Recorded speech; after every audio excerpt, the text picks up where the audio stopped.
The Lord be with you. Well, welcome back as we continue our journey through the stained glass windows at Zion Covenant Church. Again, stained glass in and of itself is an art form. Art can communicate visually stories from the Bible. The stained glass in churches often communicate a story. Sometimes churches have like a singular stained glass window or just a small series, 2 or 3, that either have a self-contained story in them or point to an event that encompasses part of the larger story. Zion is very blessed to have an entire series of stained glass windows that go all the way around the sanctuary up to the very front, to the focal point. We have slowly and steadily been working our way around, beginning with the first window, which was in the northwest corner. And we are still kind of on that north bank of walls, bank of windows on that north wall that continue this progressive story. These stained glass windows are telling a larger story, the macro story of the Bible. And it has been interesting to engage in the visual arts and just start to see what they communicate to us about the narrative and how they reinforce that story in our lives. So again, if you have been at home, if these are windows that you haven't looked closely at, things that you miss, this is a good opportunity to enter into a virtual space that takes us into the sanctuary and into the larger biblical narrative. So what we've been noticing is the windows keep raising these questions for us.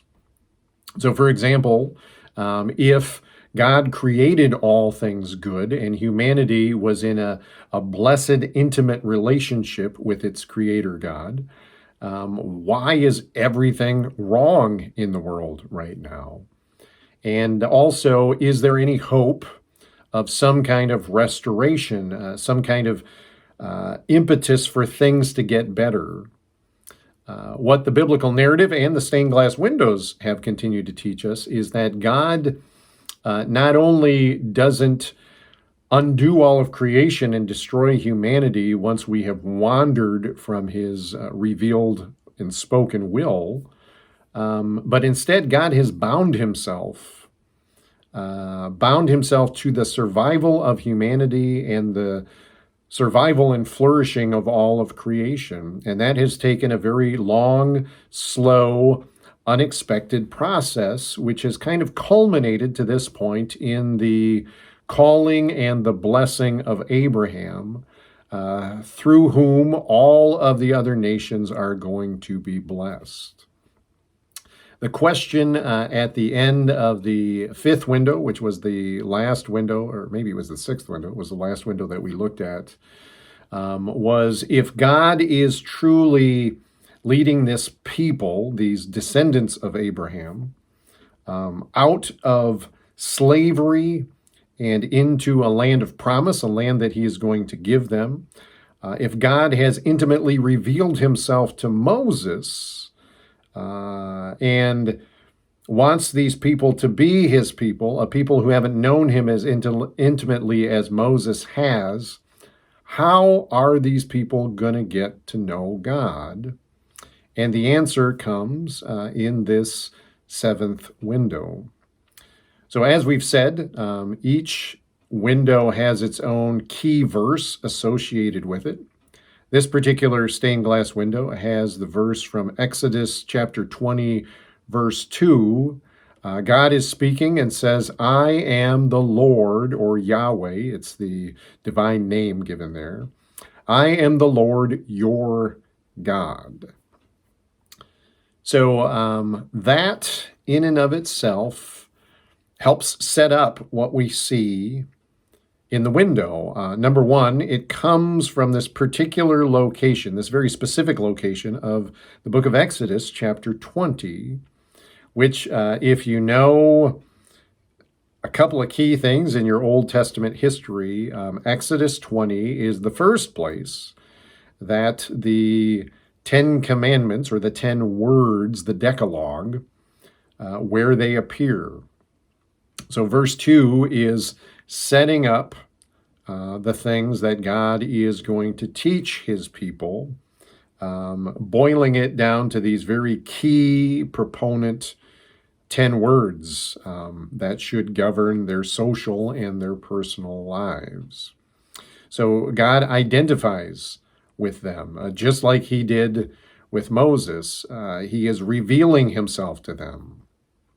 And that plays itself out in the image that is on that particular stained glass window.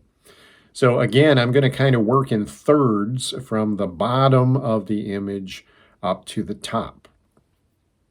So in that lower third, we encounter 3 tents. These look very reminiscent of the tent that we were introduced to in the stained glass window that spoke about Abraham and the sacrifice of Isaac. There were a bunch of key images in that: the ram on the altar, the thorn bush off to the side, and on the other side there was this image of an open tent in what appeared to be the Ark of the Covenant. So this key verse that was associated with that window, that God was going to bless all nations through him, through Abraham, is sort of foreshadowed or foreshadowing this relationship with God being present with his people as it's represented through the Ark of the Covenant, an ark that dwells in an inner sanctum, a holy place, a tent.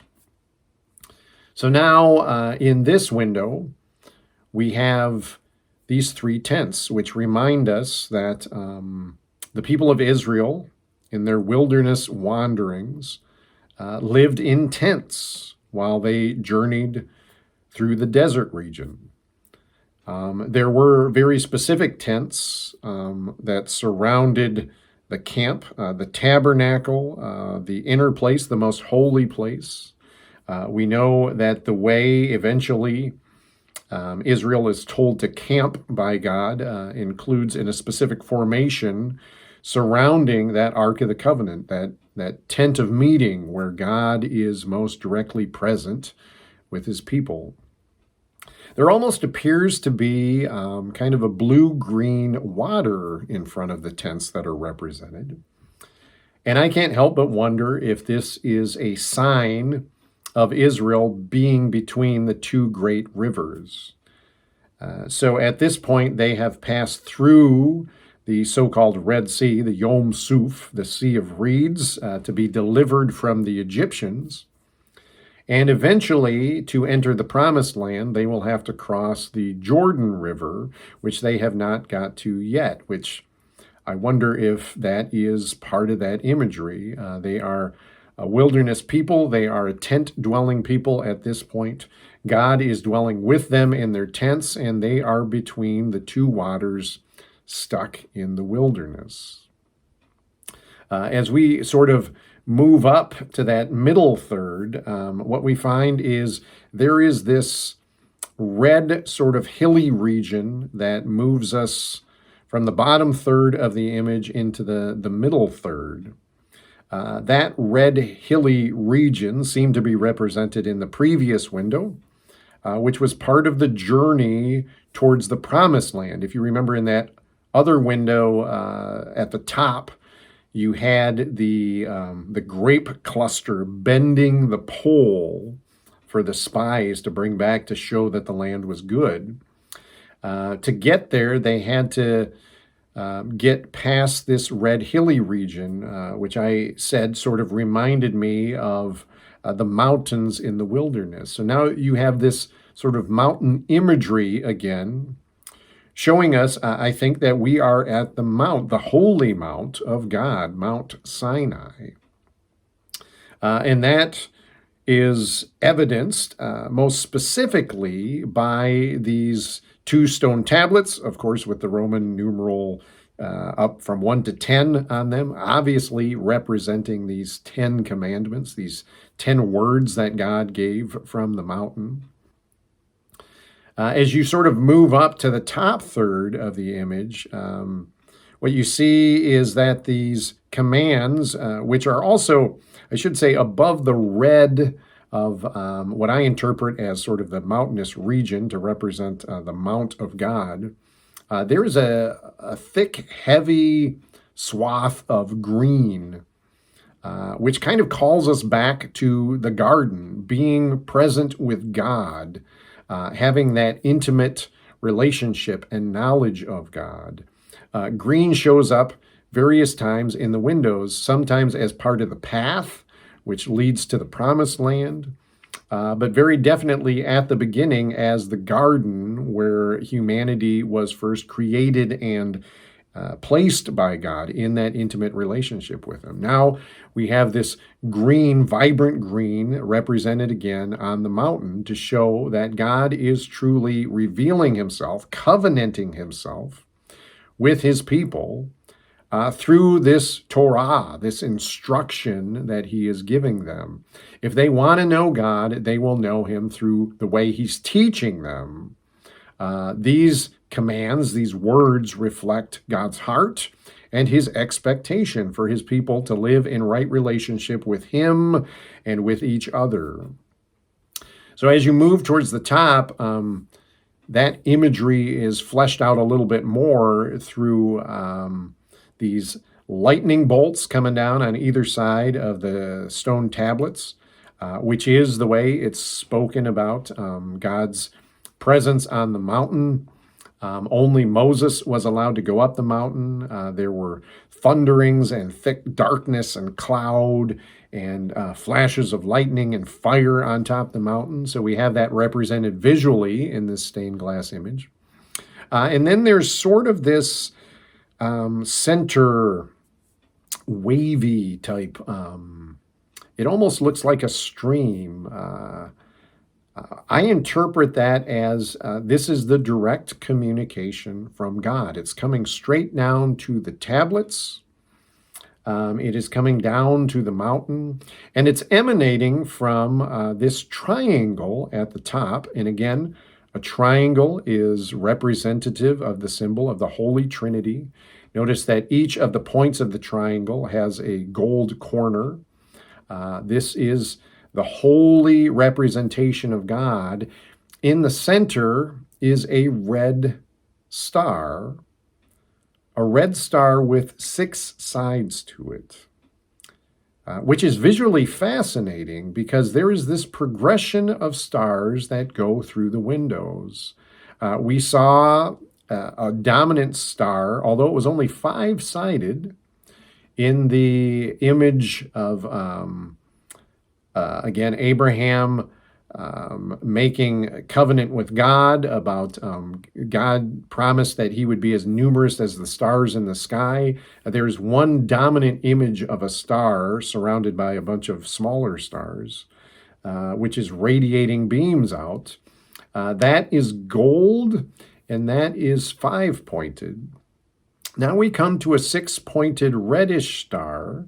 Red, again, was the image of God to Moses in the burning bush in one of the previous windows. And what we will eventually see, so keep this in mind, is a 6-sided star will eventually represent the kingship of David. That star will specifically be a Star of David. However, this star, which isn't a traditional Star of David, does have 6 points, which is also what the Star of David has. So it's almost as if we are transitioning between stars as God is moving from the revelation to Abraham and his descendants, to his people now at the foot of Mount Sinai, and eventually to his people under the lordship and the reign of his anointed king. But we have to wait to get there. So the question next is going to be, If they are getting direct revelation from God, if they are getting a covenant and a way to live from God, are the people going to faithfully live into that relationship, knowing that we were in relationship with God back in the garden and didn't faithfully live into that relationship? And to find out the answer to that, we are going to have to wait for the next stained glass window. So until then, in these days of ongoing pandemic, may the peace of God be with you. Amen.